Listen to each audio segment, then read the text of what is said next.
Hello everyone, it is I, MechLord, and today I am playing Unchained. I finally got my second copy of Aruha, which was a prismatic, but it was also in the fourth last pack of my second run of the mini box, so I'm kind of upset. And then I got the third copy in like the fourth pack of my third run. I even pulled it on stream if you wanna see the clip. It's right there. Oh, maybe this one though. I can feel it. It's gonna be Aruha. So, Unchained is a deck that released in the TCG in 2019 or 2020, I think. I think it was more 2019. It was released in the middle of TOS format, and it would have been a pretty decent deck, if not for the fact that, well, all it does is really focus on destruction, and 3 of the top 4 archetypes of the time had destruction protection, and the 4th one would just float into Sky Striker Ace Ray, so nonetheless it was a pretty interesting archetype. It was rogue playable for years. We basically got the support that it had up to Eternity Code, which is the set that Access Code Talker released it, but also Unchained Twin Sarama, and none of the new support yet that was rather making waves in a TCG in, I want to say, late 2023. I haven't been playing this format in paper, but the deck is playable in Master Duel, and apparently it's pretty fun. This is not the deck that we're playing though, we're playing the base version of Unchained,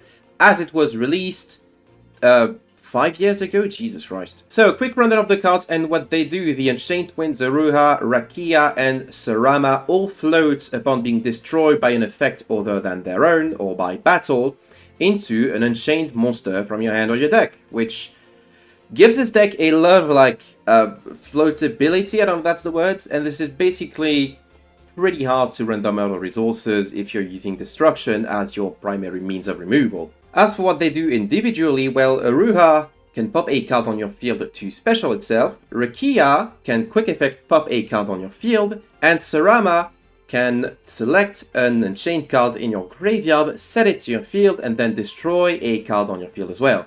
So the idea is you want to use these effects in combination with the Unchained line of back row, which also floats some destruction, but only with their sets. This archetype also contains a couple of dogs, namely abominable Unchained Soul. If a card on your field is destroyed, you get to special this little guy, and then on summon, you can discard a card to destroy a card on the field without targeting, which is pretty neat. And also if it is destroyed, it can special itself during the end phase of the turn, but also please keep in mind that this guy can only be special summoned once per turn. So if it is destroyed in the same turn that it is summoned, you will not get the ability to bring it back, which is pretty important. The other dog is Unchained Soul of Disaster, which can target a monster your opponent controls and use it as link material to go into a dark link monster using only these 2 cards.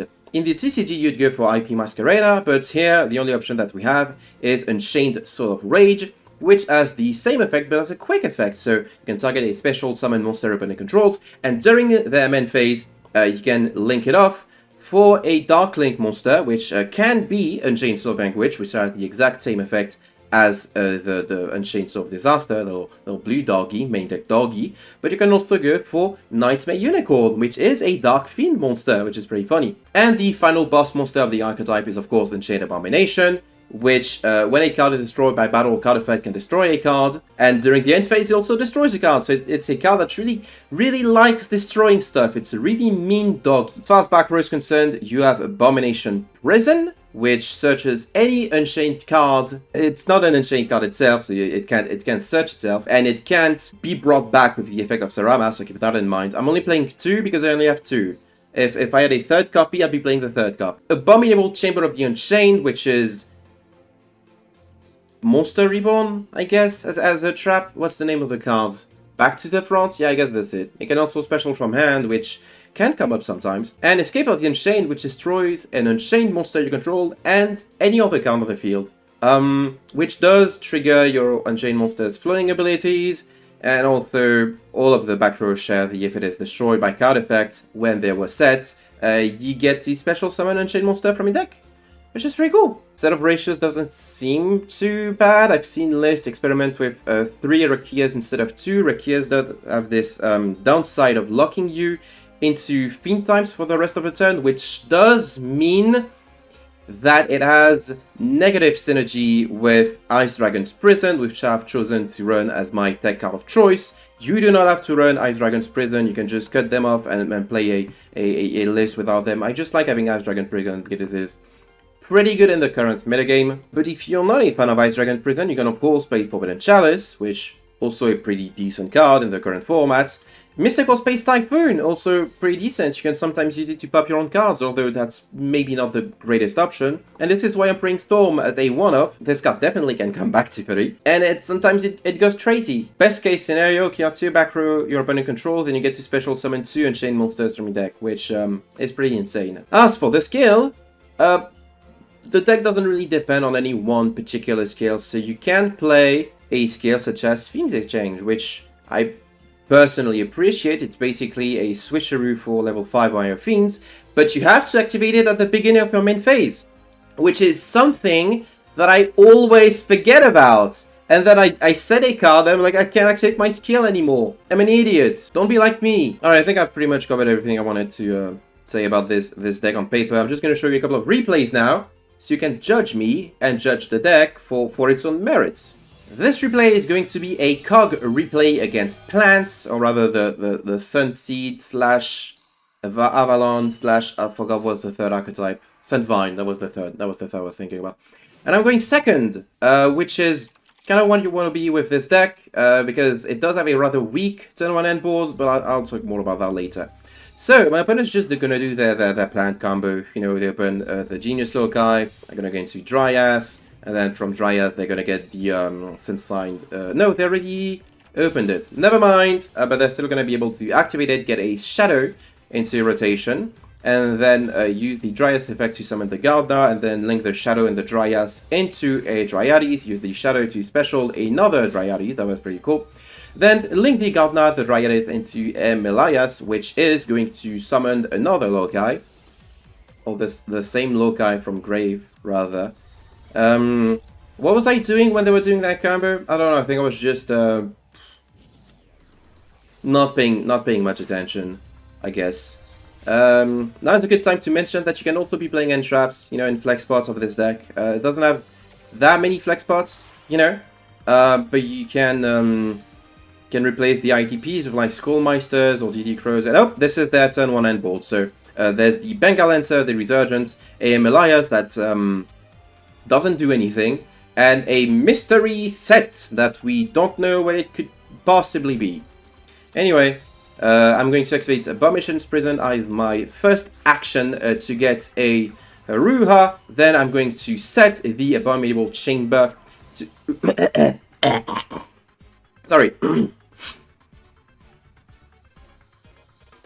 I'm going to set the Abominable Chamber of the Unchained so that I can then pop it with my Prismatic Ruha, which is pretty cool, which is going to trigger the floating effect. If not for the Skullmeister that my opponent has, no worries, I still have plays. I can normal summon the Sarama, but then my opponent also has the Bengal Lancer that they're just going to use to put it back into my hand. I can set 2 cards and pass, and obviously not the greatest turn I've ever had.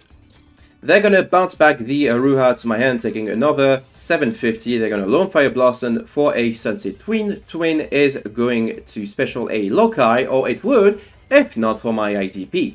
IDP there is going to get rid of the Bengal Lancer and the Loci, but my opponent is a cunning and evil opponent who's playing 2 Bengal Lancers. Which I guess I should have seen coming. I'm not going to activate the Abominable Chamber of the Unchained here, because what's the point? I'm just going to Aruha and special summon the Aruha once again, activating the Abominable Chamber to special a Blue Doggy, which is going to force out the Bengal Lancer. No worries there. I'm going to normal summon the Sarama. Sarama is going to set, except that they have Sun Avalon Bloom, which basically negates the effect of my Sarama. So I just get to set, pass into, did I say pass? I meant link into Nightmare Phoenix, pitch the Blue Doggy that was bounced back to my hand, draw a card because of Phoenix event, and then my set is just Abominable Chamber of the Unchained and the Escape of the Unchained. So my opponent is going to get the Loci thanks to a scale then into a Thorn by Thrasher, but they didn't read Thorn by Thrasher properly because it effect to gain attack only is applied if they have a Sun Avalon link monster. And Bengal Lancer, it's not a Sun Avalon, which is good for me. Anyway, they're gonna send Tween to bring back the Melias. Maybe that was the plan all along. Bengal Lancer, the Nightmare Phoenix away. They're gonna go for lethal. Oh no, what am I gonna do? Abominable Chamber of the Unchained is gonna bring back the doggy.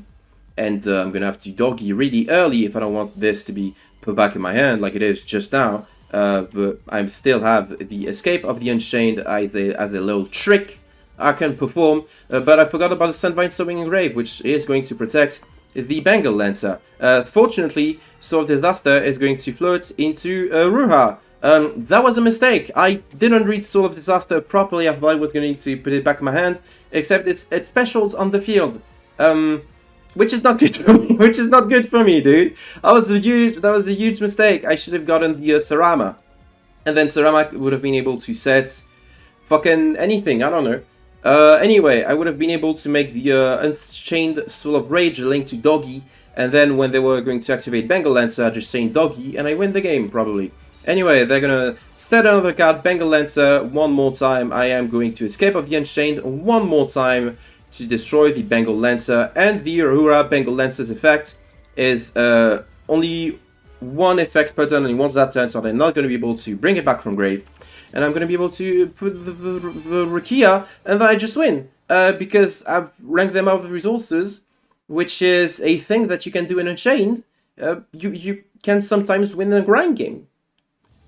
And this other replay is going to be an action duel replay. I don't think the action cards had much of an impact over the course of this duel, but it was too funny not to show. I think it really showcases the potential of this archetype, especially for this really good hand. Anyway, I'm playing against Shiranui this time. So, you know, Shiranui, she's gonna do Shiranui stuff, pitch a Solitaire to get a Squire, normal Squire, get the Tuner 3, I forgot the name, Spectral Sword Shade, synchro them up into Squire Saga effect, getting rid of the Squire to draw pitch, and then Spectral Sword with the Solitaire. I'm so tired of this deck, I'm so bored of this deck, you know. I mean, it is a pretty cool combo, but like from this port forwards, I can't be a fan of click yellow button, get the cards that you need for your skill. Anyway, they're gonna get the action biscuits, doesn't really matter. Anyway, this is the end of the game. I am going to open with Abomination Prison, get the Doggy, which is really cool, set the Chamber of the Unchained. The Rua is going to pop that chamber, special itself, and the Trap and the Doggy in hand are both going to trigger.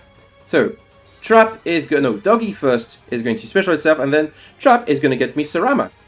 Abominable Chamber of the Unchained is going to discard one in order to destroy, but my opponent is going to activate both their Squire Saga to get the Sun Saga and the Ceremony of Katon in order to banish the fucking Chamber of the Unchained from my graveyard, which is kind of annoying.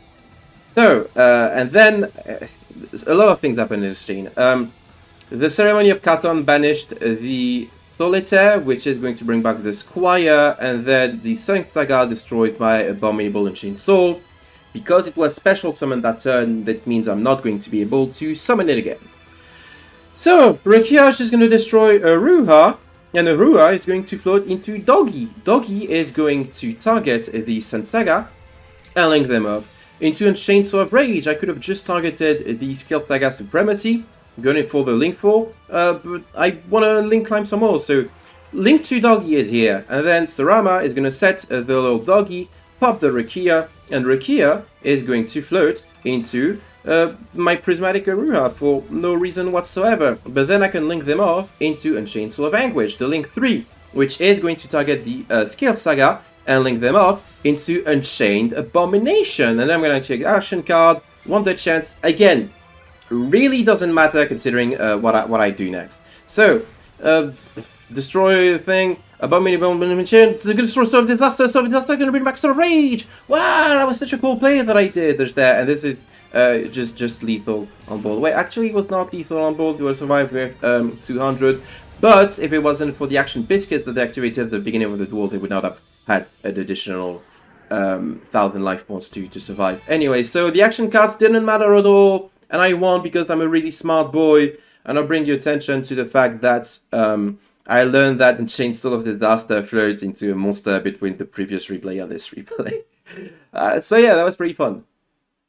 Unfortunately, this archetype does have a couple of weaknesses, the main one being Abyss Dweller, very specifically. That's kind of an annoying card. One of the top decks of this format is really good at making Abyss Dweller going first, so good luck with that.